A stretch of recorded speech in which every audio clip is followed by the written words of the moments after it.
Hey, what's up people? How are you? I hope you are doing well. Welcome back to my channel Skillix.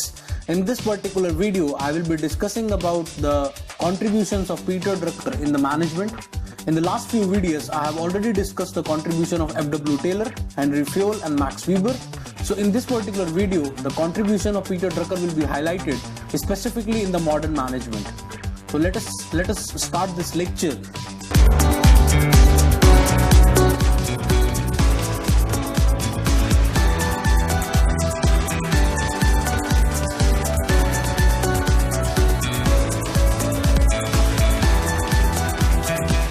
So let's have a brief profile of Peter Drucker first before we get into his contributions. The first thing was, he was also known as the father of modern management. Although हम दो तीन तरह के papa's की बात कर चुके हैं. For example, Taylor was called as the father of scientific management, and similarly Henry Fayol was also called as the father of general administrative theory. But modern management की काफी theories Peter Drucker ने दी. अब what he was having a background in psychology, sociology, law and journalism. तो आप ध्यान से देखें कि इंटरेस्टिंग चीज क्या थी. Although he has given so many theories in management, but as such कोई खास मैनेजमेंट का बैकग्राउंड पीटर ड्रकर का था नहीं. He has written a number of books like practice of management and management by results. ये दोनों ही books 1950s के time पे लिखी गई थी. And but he has written a number of books. I have just quoted 2, but there he has written a number of books. So what was his major contribution? The first contribution was through nature of management. तो nature of management में इन्होंने क्या कहा? इन्होंने कहा he was always against bureaucratic system. कि bureaucratic system के खिलाफ थे. Why? Because he believed that bureaucratic system में था क्या? उसमें था hierarchy, उसमें थी rules. When you talk about rules and hierarchy, that means organization becomes very monotonous. वहाँ पर हमेशा organization एक routine को follow करती है. ब्यूरोक्रेटिक जो है वो हमेशा एक रूटीन को फॉलो करती है. That is the reason why most of the bureaucratic system are never innovative and creative in nature. और इनका जो एम्फेसिस था वो यही था that organization must be creative as well as innovative. Organization मतलब आइडियाज न्यू होने चाहिए, या ओल्ड प्लस न्यू होने चाहिए, या आप अडेप्ट भी कर सकते हैं. You can adapt new ideas from other culture also, but you must be organization must be creative as well as innovative in nature. Next thing was, he said कि manager, पहले जितनी भी थ्योरी आई उन्होंने कहा मैनेजर के पास skills होने चाहिए, manager के पास टेक्निक्स होनी चाहिए. लेकिन जो पीटर ड्रकर ने कहा, उन्होंने कहा मैनेजमेंट के पास राइट प्रोस्पेक्टिव होना चाहिए. राइट प्रोस्पेक्टिव का मतलब है he must understand where to use what kind of skills, where to use what kind of techniques. वो पर्सपेक्टिव मिसिंग था कहीं ना कहीं in the earlier theories. Next was, he said that management needs more practice as compared to science. कहीं ना कहीं art की बात करते हैं. Again he said that management is more like an art, और आर्ट में हमेशा प्रैक्टिस ज्यादा रिक्वायर्ड होती है rather than a science.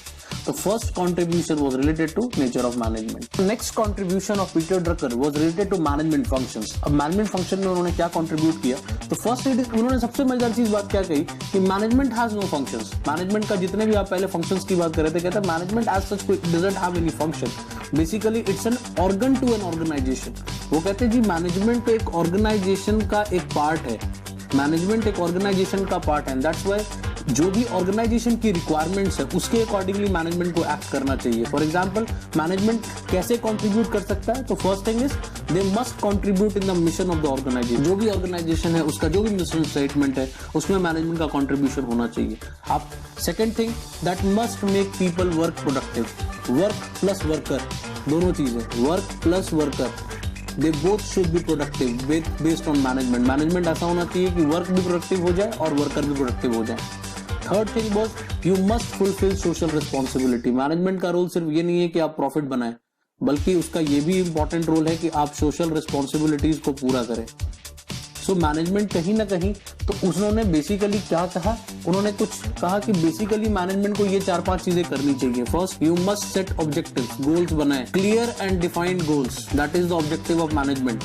Second, you must take right decisions, आपको राइट डिसीजंस लेने आने चाहिए. That means right decision related to all those 3 things, money, man power and material. इन तीनों चीज से रिलेटेड आपको डिसीजंस लेने हैं. देन ऑर्गेनाइजिंग क्या करना है? इन्हीं तीनों चीजों को तो ऑर्गेनाइज भी करना है. These are resources. तो रिसोर्सेज को ऑर्गेनाइज करना आना चाहिए, ऑप्टिमम यूटिलाइजेशन करना है, optimum utilization, that's what the objective of management. And finally you must motivate people, आपको लोगों को मोटिवेट करना आना चाहिए, because when you will motivate people they will work for organizations. वो ऑर्गेनाइजेशन के लिए उनकी जो कमिटमेंट लेवल होगा वो बहुत बढ़ जाएगा। So this was all about nature of management, जो उन्होंने मेजर कंट्रीब्यूशन में कहा कि ये मैनेजमेंट फंक्शंस करनी चाहिए किसी भी ऑर्गेनाइजेशन में। The third contribution was related to organizational structure. When we talk about structure, हमें ऑलरेडी पता है स्ट्रक्चर क्या होता है, एक तरह की हिरार्की होती है। अब इंटरेस्टिंग बात ये है कि ये तो ऑलरेडी कह चुके हैं कि हम हिरार्की के अगेंस्ट थे, तो let us see what he has contributed to structure. इन्होंने ये कहा that it should be based on performance not based on position. That's very interesting. अब तक क्या हो रहा था कि पोजीशन के हिसाब से ऑर्गेनाइजेशन डिवाइड हो रही थी कि किसी के पास पावर है तो वो ऊपर बैठा है, किसी के पास पावर है, कम पावर है तो वो उसके नीचे, उससे कम पावर उससे नीचे, इस तरह से हिरार्की बन रही थी, तो पोजीशन के हिसाब से बन जा रही थी। But in this particular contribution of Peter Drucker he said the hierarchy must be set up based on performance. जो लोग जैसा काम करते हैं उसके हिसाब से उनको हिरार्की दी जाए, ना कि उनकी पोजीशन के हिसाब से। ये प्रॉब्लम थी ब्यूरोक्रेटिक सिस्टम की, ये बहुत बड़ी प्रॉब्लम है और आज भी है ये। Even in today's modern organization also we promote people based on their position, we promote people by the number of years they have served to an organization rather than promoting them based on performance. Organization level को कम करना है, बढ़ाना नहीं है। Important point कि अभी क्या हो रहा था, ज्यादातर ऑर्गेनाइजेशन क्या समझ रहे थे कि हिरार्की जो है और जितना ज्यादा लेवल्स होंगे उतना बेहतर होगा। नहीं, this is not the right model. The right model is the lesser the number of levels of organization would be, उतना बेहतर होगा। तो लेवल्स क्या है, ये लेवल्स हैं। When you dividing the organization into hierarchy, तो उसके हिरार्की को कम करना है, ना कि बढ़ाना नहीं है। तो उन्होंने 3 चीजें बेसिकली हाईलाइट की। वो कहा कि there should be activity analysis. Activity analysis मतलब करना क्या है, what need to be done. Then decision analysis, तो डिसीजन एनालिसिस में कैसे डिसीजन लेने हैं, रिस्क बेस्ड डिसीजंस लेने पड़ेंगे। आपको डिसीजन लेना आना चाहिए। You must understand what decisions you need to take, in what perspective you are taking that particular decision, what will be the consequence of that particular decision, what are the risk involved in that particular decision। ये सारी चीजों का आपको analysis करना पड़ेगा एक structure के under में। And then you need to understand relationship analysis. Relationship analysis means coordination. आपको कोऑर्डिनेशन आनी चाहिए। कोऑर्डिनेशन का क्या मतलब है कि एक्टिविटीज कैसे ज्वाइंट हो रही हैं, ए से बी कैसे कनेक्टेड है, बी से सी कैसे कनेक्टेड है, क्योंकि अगर एक्टिविटीज कनेक्टेड होंगी तभी रिलेशनशिप एनालिसिस सही होगा। तो ऑर्गेनाइजेशन स्ट्रक्चर में उन्होंने क्या बातें की, what need to be done, what kind of decisions you are taking and how you are coordinating the different activities through relationship analysis. So this was all about organizational structure. Next contribution and very important contribution was federalism. Federalism इतना important है कि हमारे constitution का base भी federalism ही है। लेकिन ये theory सबसे पहले किसने दी, पीटर ड्रकर ने। उन्होंने क्या कहा, centralize control in the decentralize structure. When you look at Indian constitution, जब इंडियन कॉन्स्टिट्यूशन ने फेडरलिज्म को कोट किया था तो क्या कहा था कि एक सेंटर होगा, एक सेंटर की गवर्नमेंट होगी and then you have different states, हर स्टेट की एक गवर्नमेंट है। कुछ चीजें जो है वो स्टेट गवर्नमेंट देखती है, कुछ चीजें जो है वो सेंट्रल गवर्नमेंट देखती है, और इसी स्ट्रक्चर को, ये 2 लेवल 2 टायर सिस्टम स्ट्रक्चर को हम फेडरलिज्म कहते हैं। सिमिलरली पीटर ड्रकर ने भी क्या कंट्रीब्यूट किया कि टॉप मैनेजमेंट होती है, then you have middle level management, then you have lower level management। तो कुछ पावर्स मिडिल लेवल के पास हैं, कुछ पावर लोअर लेवल के पास हैं, और जो ज्यादातर पावर्स हैं वो टॉप मैनेजमेंट के पास है। तो आपको करना क्या, you need to set your priorities. आप प्रायोरिटीज सेट कर लो, आप लिस्ट पहले से बना लो that what type of decision will taken by top management people, what type of decision will be taken by middle level management and what type of decision will be taken by lower level management। तो ये जो federalism का structure है, federalism मतलब decentralized control in the decentralized structure. I hope it is clear. Next is last and the most important contribution जो आज भी organisation में सबसे ज्यादा फॉलो होती है, that is called management by objectives, MBO। Management by objective में अब इससे पहले क्या हो रहा था, पहले थोड़ा सा इसके बारे में बात कर लेते हैं।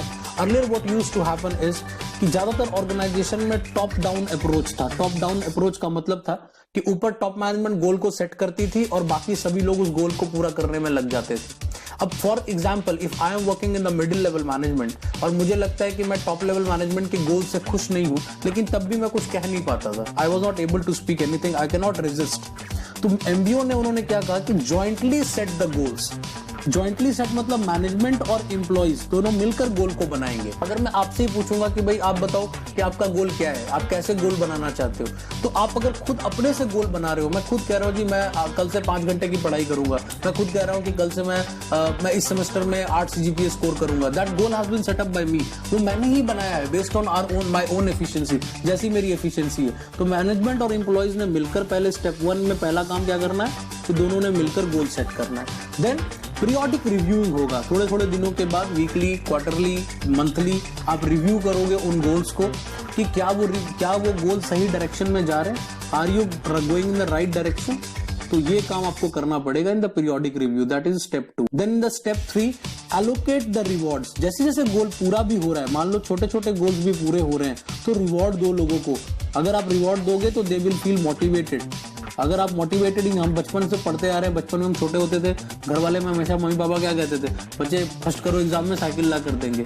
तो जब वो हम फर्स्ट करते थे या हम जब उस चीज को पूरा करते थे तो रिवॉर्ड मिलता था, that's why we were motivated to do it again. तो वो थ्योरी उन्होंने लगाई। स्टेप 3 में उन्होंने कहा कि यार लोगों को रिवॉर्ड तो करो, that's very important. And the last one is control if goals are not completed. मतलब अगर गोल पूरा नहीं हो पाया, फॉर एग्जाम्पल जो भी मेरा टारगेट था वो अचीव नहीं हुआ, तो आपको करना क्या है, आपको कंट्रोल करना है। Control means you need to take corrective actions.